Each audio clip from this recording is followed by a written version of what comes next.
Book 89 of 2019 was The Idiot Brain by Dean Burnett.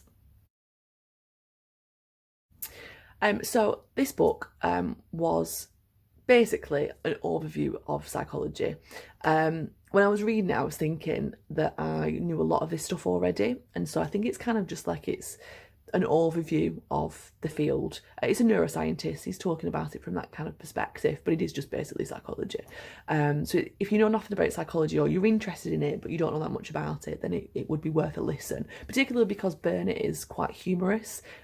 He's quite funny when you're listening to him as he's explaining everything, and he does go through a lot of stuff, so it's worth it if you're kind of interested in it. He basically talks about the brain, he talks about how it functions and then how it dysfunctions together. So he kind of starts off, he's talking about the reptilian brain that we're supposed to all have, but he says that it's accepted shorthand. It's, we don't actually have the reptilian brain as is deemed on diagrams, but it works kind of similar, as a concept.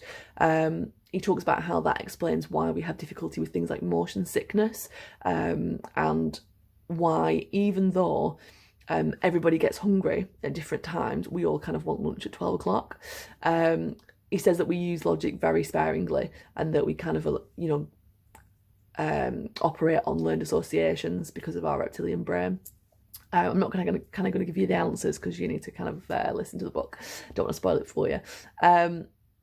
He says as well that the brain tricks us into thinking that we're tired, so that we will eat more, and then we'll get that kind of, hit of dopamine, and then, because we're almost wired for food. So if food's available, we kind of want it. So we're kind of wired to overeat, and that kind of reward system of the dopamine kind of reinforces that every time we eat, every time we see food, we eat, then we like it, and then every time we see food again, we want to eat again, and blah, blah, blah, blah. So now, in today's world, where there's food all the time, every time you see food, you want to eat it. That's, your brain is wired like that, so put your food away, don't look at it.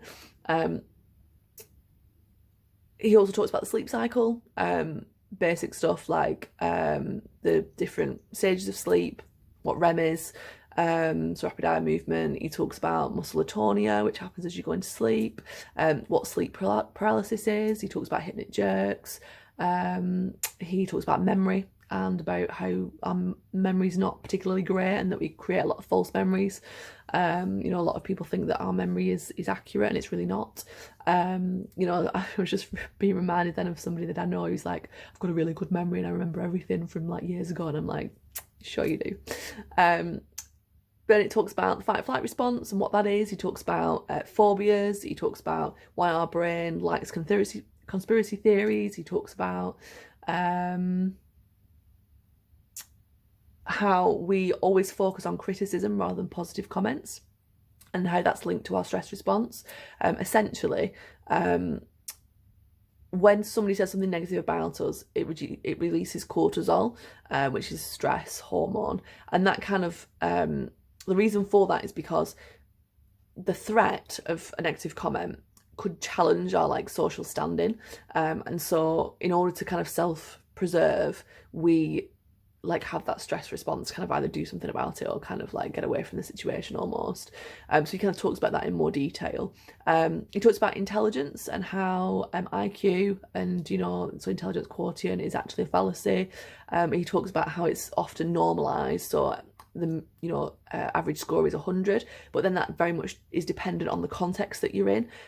So for example, I would argue that we are a lot more intelligent now than our ancestors were because of our access to information and things like that. But 100 has always been the average IQ, and intelligence is getting more, but yet your IQ score now is different to what it would have been 100 years ago, but yet your score's still wait, no, what I'm trying to say. So my score now would probably have been higher in the past because of the contextualisation. Or would it have been the same, actually? Am I just doing bad maths there? Listen to the book, though. He explains it really well. It's a long time ago since I read it, which is why I can't quite remember. But I remember writing that down in my review. He talks about how more intelligent people are less confident and less intelligent people are more confident. And the irony of that is that people are more likely to believe people that are confident. So you've got everybody believing the confident people that are actually not very intelligent, which is why we have a lot of problems in society because of managers that aren't very clever, but yet they're very confident. Know a few of those from my old job. And then also you've got people in government who, you know, come across as being very, very, very confident, but actually intelligence-wise not quite all there. He also talks about how more intelligent people are more likely to suffer from imposter syndrome, which again is another irony, isn't it? And that how there's quite a lot of hostility towards intellectuals and towards people who are intelligent. You know, people don't like people that are intelligent. They say that they do, but they don't really. And Burnett kind of explains like where that's come from and why that is in a kind of neurological kind of way. So he kind of suggests that he kind of uses it as a comparison against people that are quite physically like fit and, you know, have physicality rather than intellectuals against people that are quite physically like strong, kind of words out there. Basically you don't have the same kind of hostility towards someone who's really fit and strong, but you do towards an intellectual, and Burnett kind of explains why that is. So he kind of suggests that with someone who's intelligent, it's quite difficult to ascertain what your threat level is. So what kind of threat that person might have towards you. Remember that in these days, you know, our brain's wired for physical threat, but in these days it's psychological threat. An intelligent person can be far more threatening towards you, particularly in terms of like social standing and whatever, than a not very intelligent person. And so you can't really ascertain that kind of threat. You don't really know whether that, you know, if someone's intelligent, they've got the capacity to be quite manipulative and to be quite like, what's the word, like instrumental and stuff. Like, you know, psychopaths are very intelligent because, you know, they're very instrumental and whatever. Not saying that intelligent people are psychopaths, but, you know, I kind of just had that as an aside, as like a thought, and then I hadn't really thought it through, and then I said it anyway, but never mind, I'm rambling. And that also, you know, you can't really, you know, if you're not very physically fit and strong, you can go to the gym and you can kind of improve, but you can't really make yourself more intelligent. Like, you can remember a lot more stuff, but you can't actually make your brain process things faster, and you can't, you know, I don't think you can personally improve your intelligence level. Like, you can get a little bit cleverer, like, because you know a bit more stuff, but, you know, you can't polish a turd. Like, I don't think that, you know, intelligence is something that is malleable, and that's something that you can achieve with lots of effort. Like, I think there's a little bit of give. Yeah, you can become more intelligent. I'm definitely more intelligent than what I was when I was younger, but not by very much. Like, so I don't think that's something that you can make like huge leaps in. You know, if I was to go back and meet the people that I knew at school and kind of think about how intelligent they were at school and whatever, bearing in mind there are other intelligences, but I'm kind of, you know, talking about like cognitive ability intelligence, they'd probably be the same. Like, I don't think they're going to be geniuses overnight, like, you know what I mean? So that then means that there's this hostility towards intellectuals because you can't get that. You can't improve to that level. So, you know, people don't like people who have things that they don't have.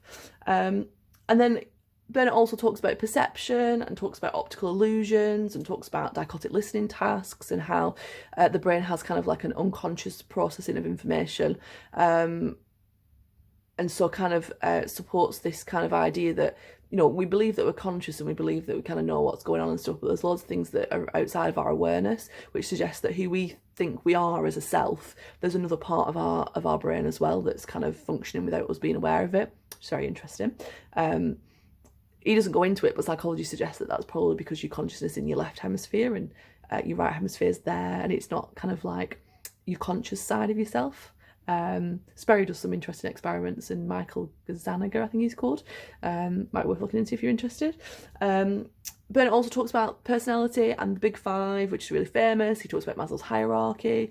He talks about social behaviour and how, you know, people's behaviour is affected when they're in groups. So, for example, bystander apathy, when you know, see someone needs help and you just walk past because you think diffusion of responsibility, someone else will do it, you know, everyone else is around. Talks about obedience, really famous Milgram studies about obedience and how people can, you know, do things that are against their consciousness. Explains kind of Nazi Germany and you know, the Nuremberg trials. Milgram is kind of use that as a stimulus for his own research. There's loads of other things in there as well, but I just felt like I'd be just listing like loads of things. So Burnett gives you like a real overview of everything. Really, really interesting, particularly if you know nothing about it.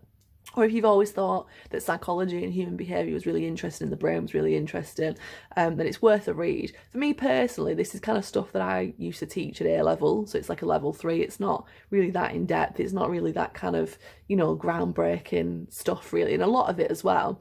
So this is what Burnett kind of caveats it with, is that a lot of research into the brain is kind of like it kind of, I'm struggling with words today. It kind of, I want to be very figurative and metaphorical, which isn't very good, but it kind of pulls the rug under a kind of theory. So they'll have a theory about something, and then some new research will come along and kind of completely throw that out and replace it. And so that's happening all the time in psychology. So for example, things I learnt on my degree have been found to be incorrect, and they've come up with something new now, because it's a science. It's always developing. It's always kind of, you know, improving in terms of what it knows. So anything that you learn about psychology, you have to kind of have it with the mind of it could change and it might not be quite the case. So it is kind of worth bearing that in mind when you do listen to it. But yeah, very interesting, worth a listen. Unless you already know about it, then I would probably pick something a little bit more challenging.